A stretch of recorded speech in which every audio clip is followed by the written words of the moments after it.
What's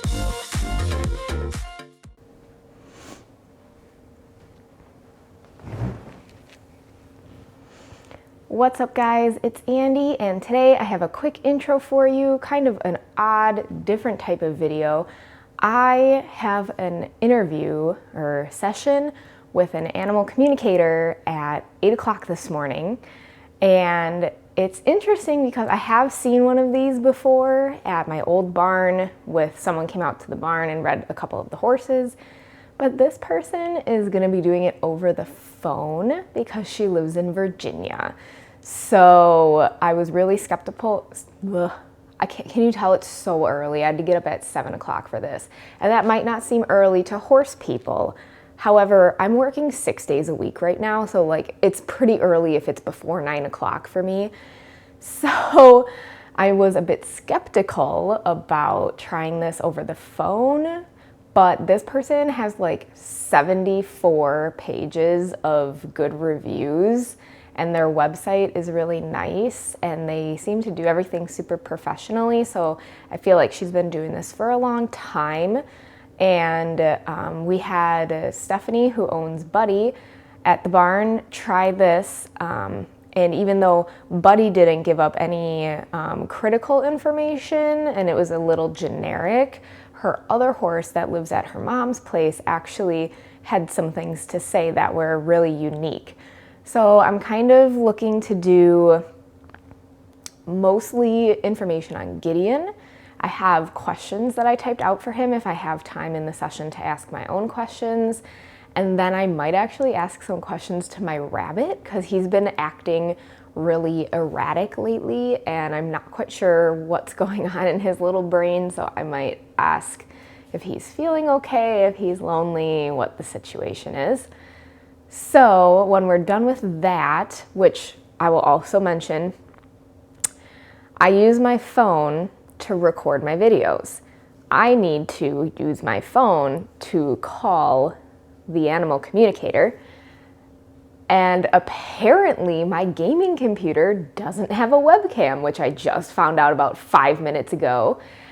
And my two handheld cameras are both dead. One runs on AA's. Guess who doesn't have any AA's in the house? Me. And the other one's a rechargeable battery that's not going to charge long enough to record the session. So I may record the audio on my film editor on my computer and put in the clips that are interesting. Otherwise, when the session's over, I will have all my answers to my questions, hopefully, and I can kind of sit down and discuss what we talked about. And then I'll kind of do some updates about Gideon and kind of what's going on with him right now. So let's go ahead and get this session started. I did not realize when I picked 9 a.m. that she was in Virginia, and that is an hour time difference from where I am in the Midwest, which means my appointment's at 8 a.m. on a Saturday. So that's unfortunate, I guess. So I'm gonna try and eat some breakfast quick, and then I have to call in and we will see how it goes. Let's get going.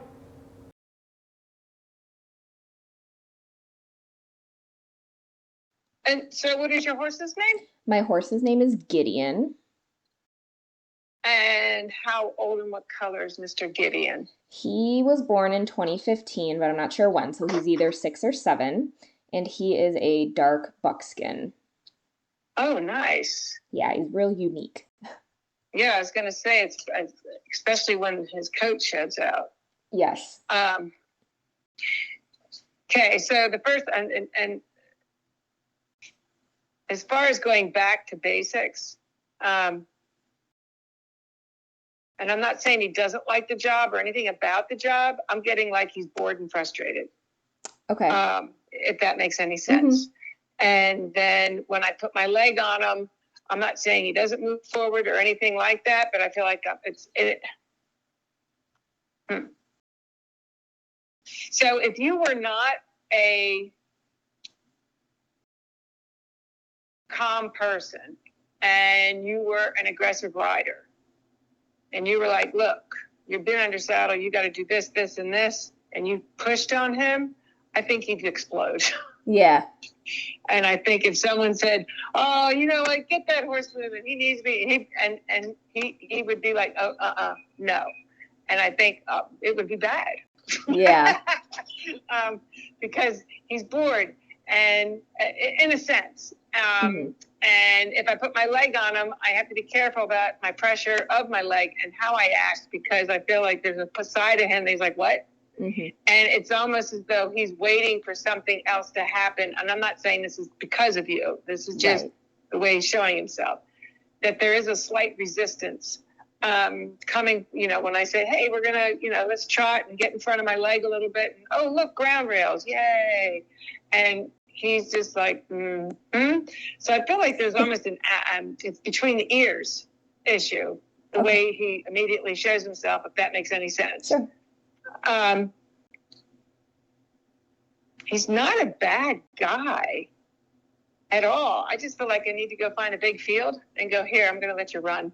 Just go. Get it out of your system. Whatever you need to do, just go. Let's relax. Stretch it out. I'm not going to control, manipulate, or do anything to you. Let's go. Where your girth, it's just and you're in a hunt seat saddle. So the best way I can describe it is about where your girth is sitting. So you have your billets, and then you come past your billets where the flap of the saddle is. And then on either side, it's not because you're, squishing his guts out or anything, but he shows and it's even on both sides to be sensitive. And I don't know what that means. Sure. And when I ask him to come from behind and reach underneath of himself with those hind legs, not because I want speed, I'm looking for a little more impulsion for that back, everything to pick up. That's where I feel like he's kind of losing some of the engine, if that makes any sense. Yeah. But I'm not getting that it's a hock or stifle or anything like that. I'm getting it's all in that area.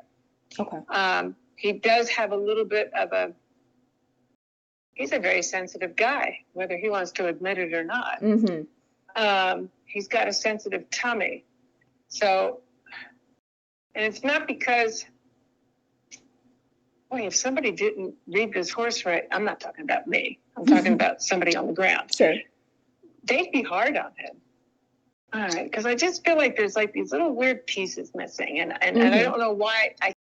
Back, where you're sitting, low back. He does have a little bit of pressure sensitivity in the pole area, and it's not, and then, from behind the ears, but go another hand width, just as a visual, plus or minus in distance, somewhere in there's a little bit of sensitivity. I think it's almost like he's got gaps in his education, sensitive tummy, weak. Best way I can describe that back is weak. So basically putting your hand above your belly button, around that area, your belly button, and then put your hand on your low back area. So if someone said to you, I need you to pull this up and take it up to the top of your sternum and flatten your back out and pull everything up, he'd be like, I am. You're like, no, sweetie, you're not. It's like, I am. No, sweetie, you're not. Are you sure you're not reading me, Kathy? Oh, yeah. We both have that problem. And I'd like to meet somebody who didn't. There's things that were kind of shoved on him with no reasoning, so to speak.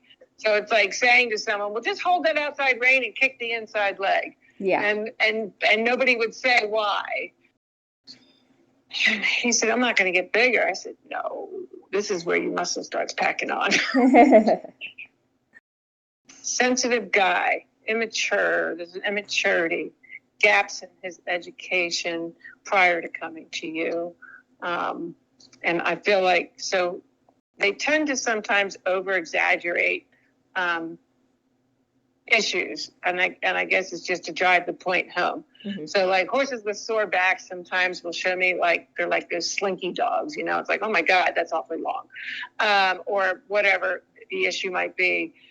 So what he's showing, I don't think his back is this long, but it's like pulling together for him with what I'm feeling in the back every time I ask him to be, even if I was asking him to walk on, giving him a little more support with the reins, but not supporting him, so to speak. And I'm trying to get him to really step underneath of himself and pick up that back.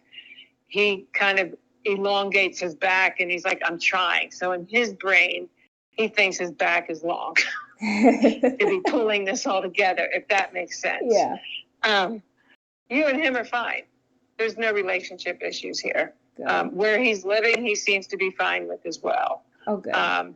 He does like being out. Yeah. He does like being out. And I said, well, let's not negate your stall. You live in a colder part of the country, and you already know that when it's cold, it's cold. And when the heat kicks in, I said, your bugs can be buggy. And he, what? I said, your bugs, big bugs. Lots of them. And he just stares at me like, okay. Oh my God.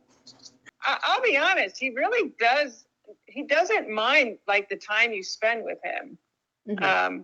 And he also kind of reminds me of one of those horses that if I were to, do groundwork with him or, all sorts of different things on the ground. I'm not talking about, picking up, I'm sure he would go fetch, but I'm talking about groundwork, education groundwork. And I feel like he'd like it. Yeah.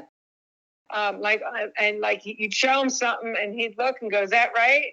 And you go, yeah, you did good. Let's try it again. And then he'd be so darn happy with himself. I don't think he's had an opportunity to be a kid. I mean, I think he was a kid and then not a kid and then expected to be a grown up. Yeah. And then he got to you. And then he's like, okay, I'm grown up. And you're like, no, you're really not.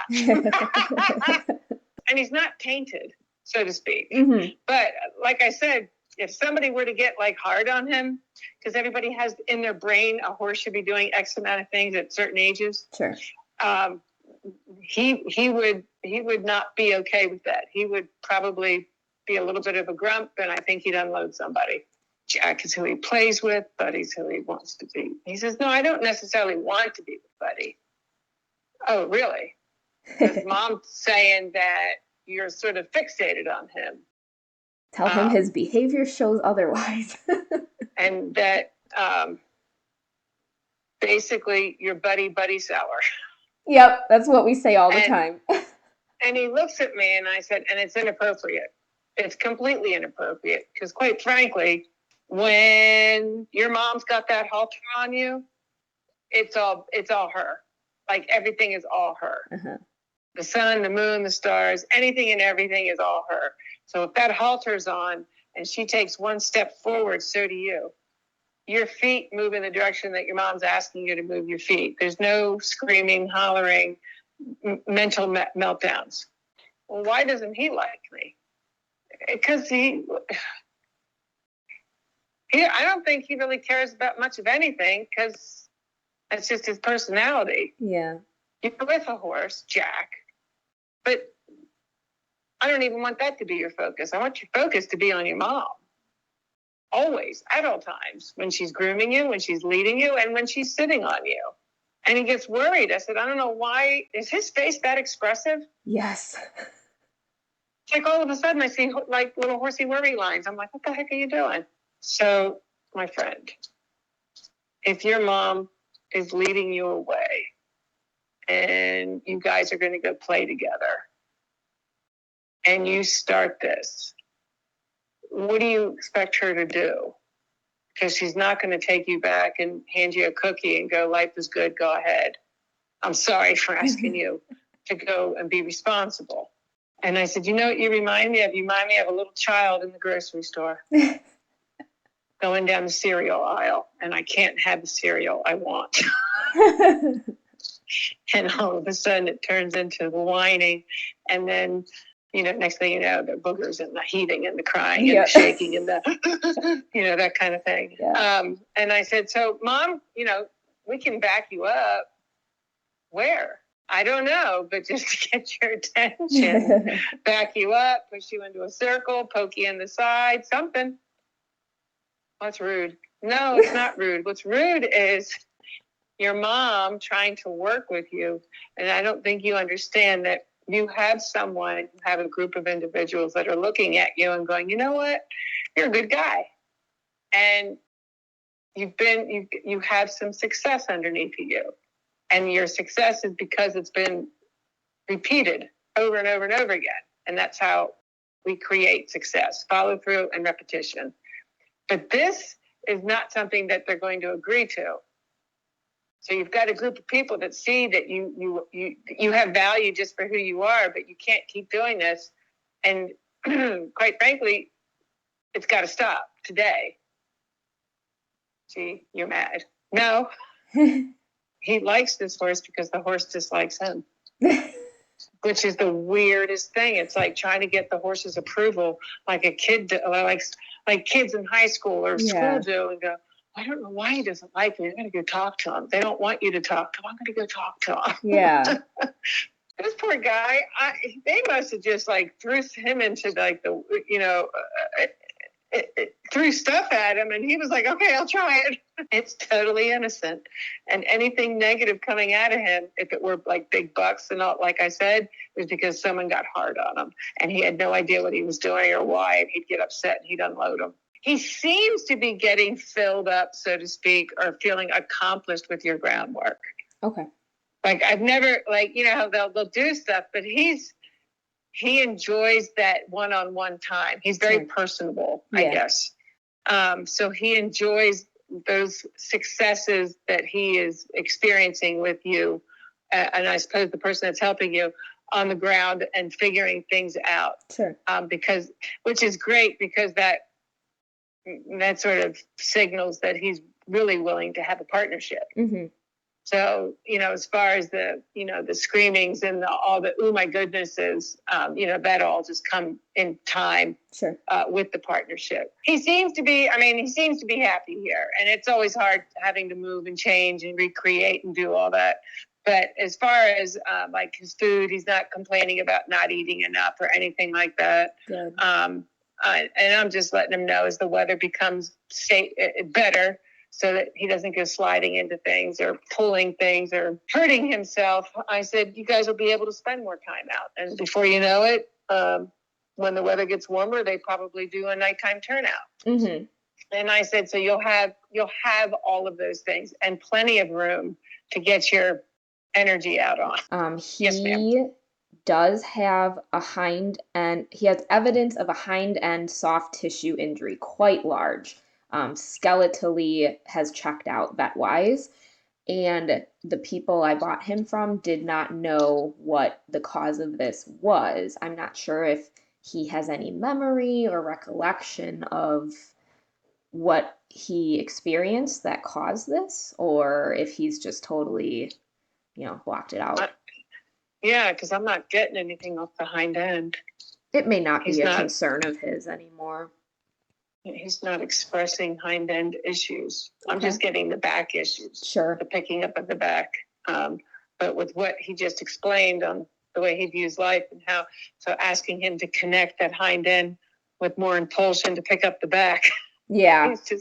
He's like, what? That was wild. First,